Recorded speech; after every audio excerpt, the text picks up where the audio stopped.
ഇച്ചിരി പച്ചമീൻ കൂട്ടി ചോറ് തട്ട് മനുഷ്യന് എത്ര ദിവസമായെന്ന് അറിയാം. അതുകൊണ്ട് പച്ചമീൻ കിട്ടാൻ നിവർത്തിയില്ലാത്തതുകൊണ്ടിട്ട് 2 പാക്കറ്റ് ചോറകുപ്പം മീനോടെ മേടിച്ച് വെച്ചിട്ടുണ്ട്. അപ്പോൾ അത് വറക്കാമെന്ന് കരുതിയേ. അതുപോലെ രാവിലെ ആരുടെ ചോറ് കിട്ടിയ വകയിൽ ഒരു ഇച്ചിരി മോര് കാച്ചത് ഇരിപ്പുണ്ട്. അപ്പോൾ പിന്നെ ചോറകുപ്പം മീൻ മോര് കാച്ചത് ഇനി എന്ത് വേണമല്ലേ. അപ്പോൾ നമുക്ക് ആദ്യം ഇത് വറുത്തെടുക്കാൻ നല്ല മുരിമൊരാന്ന് വറുത്തെടുക്കാം കേട്ടോ. ഞാൻ കുറച്ച് തേങ്ങയും കൂടെ ചേർക്കുന്നുണ്ട്. അപ്പോൾ കുറച്ച് അധികം ഉണ്ടാവും. എനിക്കാണെങ്കിൽ ഇച്ചിരി അധികം വേണം. എനിക്ക് ഈ ഉപ്പുമീനൊക്കെ ഭയങ്കര ഇഷ്ടമാണ്. അപ്പോൾ അതുകൊണ്ട് നമുക്ക് ആദ്യം തന്നെ ഇത്തിരി ചൂടുവെള്ളത്തിൽ ഈ ചോറകുപ്പമീനൊക്കെ ഇട്ടിട്ട് അരം കളഞ്ഞെടുക്കണം.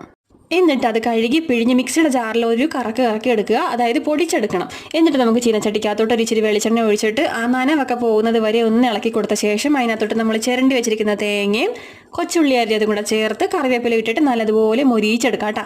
ഒരിച്ചിരി സമയം എടുക്കും, എന്നാലും നല്ല ടേസ്റ്റാണേ. അങ്ങനെ ഇളക്കി കഴിയുമ്പോഴത്തേക്കും കിരികിരാന്ന സൗണ്ട് കേൾക്കുമ്പോൾ ഓർത്തേച്ചാൽ മതി നല്ലപോലെ മുരിഞ്ഞിട്ടുണ്ടെന്ന്. അപ്പം തന്നെ നമുക്ക് തീ ഓഫാക്കാം. തീ ഓഫാക്കിയിട്ട് ഉടനെ തന്നെ നമുക്ക് അതിനകത്തോട്ട് മുളക് പൊടി ചേർത്തെടുക്കാം കേട്ടോ. അപ്പം നമ്മുടെ ഉപ്പുമീൻ റെഡി ആയിട്ടുണ്ട്. പിന്നെ 2 മുട്ട ഇരിപ്പുണ്ടായിരുന്നു.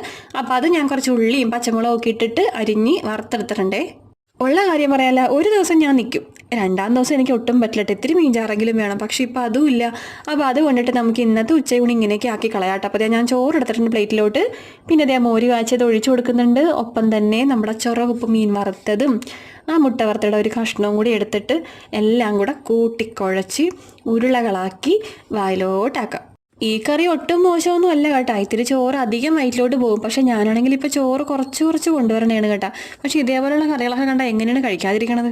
ഡയറ്റൊക്കെ ചെയ്യാമെന്ന് കരുതും, പക്ഷെ നമ്മളെ കൊണ്ടൊന്നും കൂട്ടിയാൽ കൂടൂല കേട്ടോ. അപ്പോൾ അത്ര ഉള്ളത് കേട്ടോ.